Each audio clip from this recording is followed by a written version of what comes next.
To avoid unnecessary drama, these top 10 strongest units in Nikke will not have a specific order. We're just gonna be talking about the 9 strongest units, and then the last one I want to ask you, I have some suggestions, but I'm not sure which one I will put as the 10th strongest one, so I will ask you for that, and let's get into the other 9 girls. Hello internet, welcome back to Waifus. I'm Sefi, and before we start, leave a like, subscribe, join our family. We have a Discord and we stream every single day here and on Twitch. And the first girl, it's of course, even if this is not order, the first girl has to be my favorite girl. I am biased, Scarlett. Now, why is Scarlett so strong? Her damage outpost is just too good. Every time she's attacking, every 10 hits, she's increasing her attack by 23%, and this stacks up to 5 times. That is just completely overpowered. Not only that, but she also increases her own critical damage if she's below 60% HP. This is not as important, it's good, but you can play her with healers. You don't have to worry. She's not like Guillotine, for example. And then lastly, her burst skill is just a burst AoE that wipes the screen. You can clear the screen with the Scarlett unless you are pushing super far on hard mode. You don't have to worry. Up to chapter 24, she will clear the screen for you, and you will leave all of the elite enemies super low HP as well, which is nice. Now, the second unit, and one of my favorite ones in terms of waifu and design, it's Summer Anis. She is the first limited that actually is good, that we can use in a lot of teams, and she will be dealing enough damage to be compared to the original or the OG meta units, right? So the only thing you have to worry about her is not using her with units that increase max ammunition. She plays bad with Litter, with bunnies, etc. So you want to play her with Privacy, and the moment she hits burst skill number 9, you don't have to worry, and you can remove Privacy and put her in some other team. For a shotgun, she is completely overpowered thanks to her skill number 2, which is activates when fighting the last bullet, because when bursting at 9, she will actually get only 1 bullet. So she's doing this constantly, shoot, reload, shoot, reload, shoot, reload. And she will deal a lot of damage because it's a 350% to 2 enemies.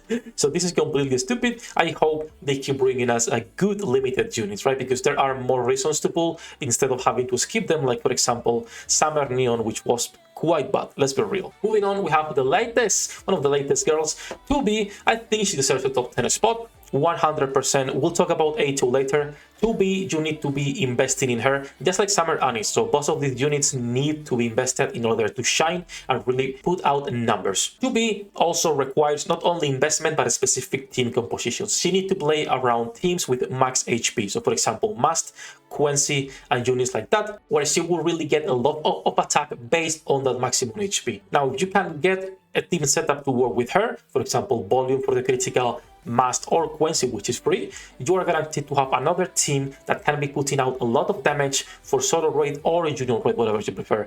Her burst skill 2, it's also amazing. It's like Dorothy, where it's distribute damage. It has a higher percentage than Dorothy at max level, if I remember correctly. If not, please comment on the comments down below. And she looks just amazing. I'm sorry, but she's one of the best looking units we have in the game, and she's a collaboration unit. Actually, something pretty interesting if you think about it. Next, we have the Pilgrim Dorothy, one of the favorite units for a lot of people, the substitute for Litter. When we talk about Bird 1 units, they don't do the same thing, but when we talk about the strongest ones, it's always Litter and Dorothy. She is the carry for main water team, elemental water teams, and the damage output she can be putting out thanks to her brand and the ultimate, it's just absurd. A heavily invested Dorothy will carry you on absolutely every single PvE game mode. For PvP, she's not that used, but I don't play PvP that much. I don't care about it really, so it's fine. Also, even if it's not a lot, because it's not really a nice skill, she has some cooldown reduction. Even if it's only 1.56 seconds, it's still good. Every unit that has cooldown reduction is high value in Nikke because we really need to be bursting constantly. That said, let's move into the next one. And that's going to be one of the units that all of you know I don't like personally in terms of design and personality,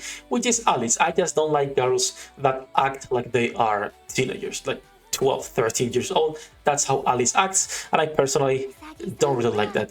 Now, that said, she is strong. She will carry you in absolutely everything, from bosses to campaign. Even people use her on PvP. I personally don't have her on my PvP teams because I value more other units. When we're talking about bosses with multiple parts for piercing, Alice will carry your ass on absolutely everything. Be it terrain, special interception, even in solo raids. She's one of the units most valued, and for competitive players, they don't require you to have a heavily invested Alice, so you can imagine how good she actually is, right? Even with low investment, she will start carrying you early on in campaign, and she can be used. You don't need to have an Alice 10 for 10 for her to show her worth.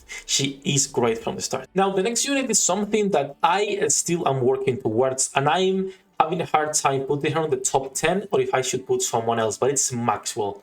And now, if you follow some streamers in Twitch, you might be seeing them using her. She is completely overpowered when it comes to elemental content, when it comes to bosses, when it comes to Pierce teams, Snow White, and Alice teams as well.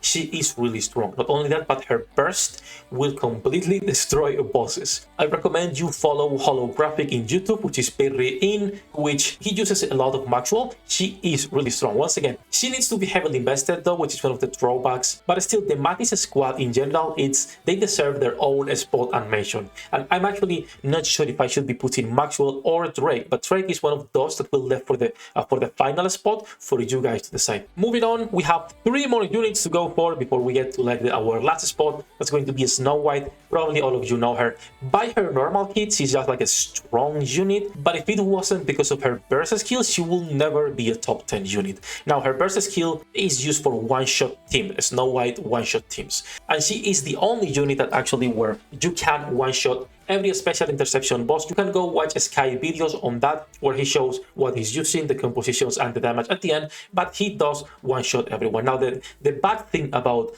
Snow White is not only that she requires heavy investment, it's also that she requires specific compositions and fishing and retrying until you get a good crit damage. But if you start investing on her earlier, you are guaranteed to have a really easy time when you unlock a special interception. If you want to know more about the Snow White, I recommend Master Sparks here in YouTube and Twitch, and also Sky. They both really like this unit and have heavily invested ones, so you should ask them if you have any questions. We keep going with one of the units I don't really like design-wise, and that is Modernia.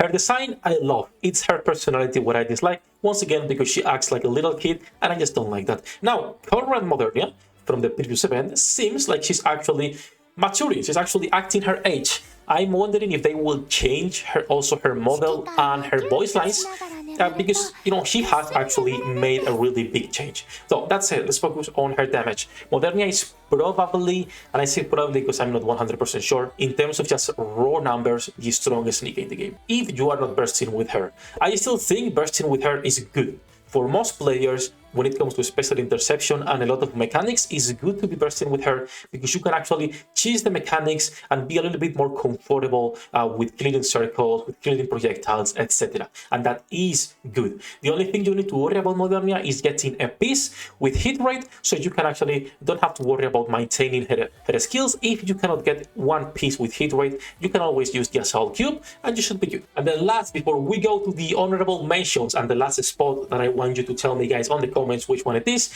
we go to the 9th unit, Guillotine. I personally don't like her. We've talked about this a lot of times. Some people say she's better than Scarlett when properly or fully invested with specific team compositions, and she can catch up, and she will, but also her use cases are a lot lower than where you can put the Scarlett. You can put the Scarlett on any team. You can only put the Guillotine on teams where she will be able to stay below 20% HP to actually maximize damage, which is pretty hard because most bosses, the moment they hit you, right, they will remove more than 20% probably. If we're talking about high level content or endgame, solo raid, junior raids, or even pushing hard mode, that's really hard for Guillotine, but still, she can shine. She also takes some time to build up, but it's fine. Now, when it comes to the last spot, we have one more, and I have trouble finding who deserves to be here because on one hand we have A2 now, we also have Guilty, and we also have Drake. Those 3 girls are incredible. Some people say that Nor should be a top tier DPS.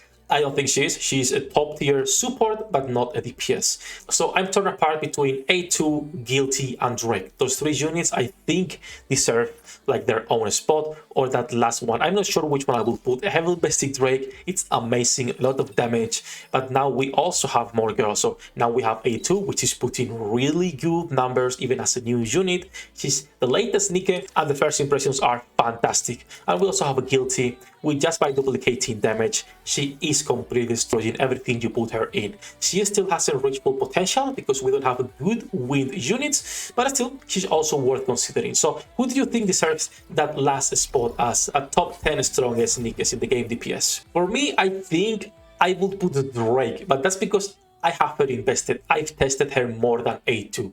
So I don't want to say nothing about A2 yet until we have more time. That said, that's enough rambling for this video, guys. Do let me know what you think, if you agree with all of these units. When this video goes up, we are streaming in both YouTube and Twitch. Come say hello if you need help with any questions. Feel free to ask. Thank you to my Patreons for making this content possible. Good luck with your pool degenerates, and see you in the next one. 役立たずは楽園から追放するのみ。ブランとノワールのショータイムです。天地万物を切るとはこういうことだ。